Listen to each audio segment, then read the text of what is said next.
Hello friends, આજે હું તમારી સાથે શેર કરવાની છું વટવાણી રાયતા મરચાંની રેસીપી। આ રાયતા મરચાં ગૃહ ઉદ્યોગની ટિપ્સ અને રીત પ્રમાણે ફોલો કરશું તો સરસ બનશે અને પહેલી જ વારમાં પરફેક્ટ બનશે। તો ચાલો શરૂ કરીએ। વટવાણી આથેલા મરચાં બનાવવા માટે સૌથી પહેલાં આપણે અહીંયા 150 ગ્રામ મરચાં લીધા છે। અહીંયા મરચાં એકદમ ચમકદાર, તાજા અને કૂણી ડંઠલવાળા લીધા છે।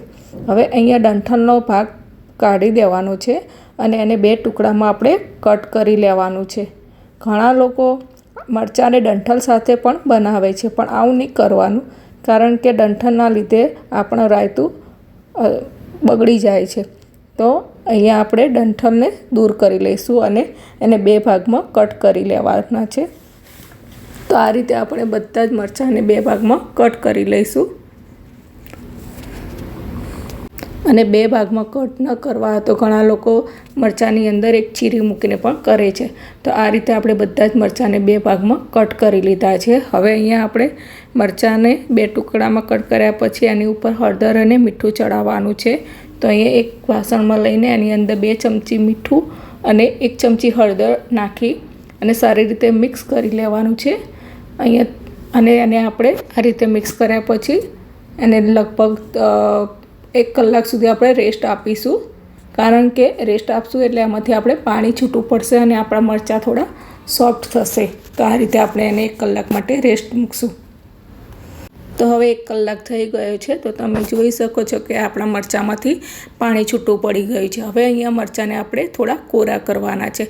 તો અહીં એક કોટનના કપડામાં આ રીતે મરચાંને બધા ફેલાવી દેવાના છે એની ઉપર, એટલે એનાથી શું થશે કે મરચાં આપણા કોરા થઈ જશે। તમે પંખાની નીચે પણ 30 મિનિટ માટે મૂકી શકો છો। હવે અહીંયા આપણે એનો મસાલો બનાવીશું।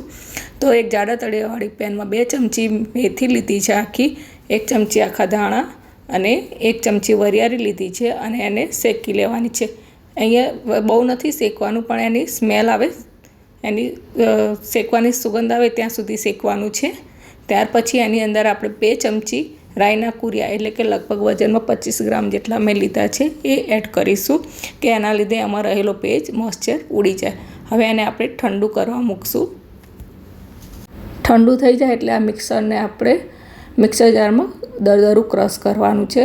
તો આ રીતે આપણે દરદરું ક્રશ કરી લીધું છે। હવે આપણે જે મરચાં સૂકવ્યા હતા એમાંથી મોઇસ્ચર બધું ઉડી ગયું છે, એટલે કે કોરા થઈ ગયા છે। તો હવે એક વાસણમાં લઈ લઈશું। હવે અહીંયા હું લગભગ 1/4 કપ જેટલું સિંગ તેલ લઉં છું। તમારી જોડે જો સરસ્યું હોય તો સરસ્યું પણ લઈ શકો છો। હવે તેલ ગરમ થાય એટલે એને આપણે ગેસ ઉપરથી ઉતારી લઈને જે આપણે મસાલો બનાવ્યો હતો એ આની અંદર મિક્સ કરી લઈશું, કે એના લીધે શું થશે કે મસાલાની સ્મેલ સરસ બેસી જશે અને એ મસાલાવાળું તેલ આપણે જે મરચાં છે એમાં નાખવાનું છે અને સારી રીતે મિક્સ કરી લઈશું। હવે અહીંયા હું 1 લીંબુનો રસ એડ કરું છું કે જેના લીધે આપણા મરચાં બગડે નહીં, અને તમારે જો વધારે ક્વોન્ટિટીમાં હોય તો તમે વિનેગર પણ એડ કરી શકો છો।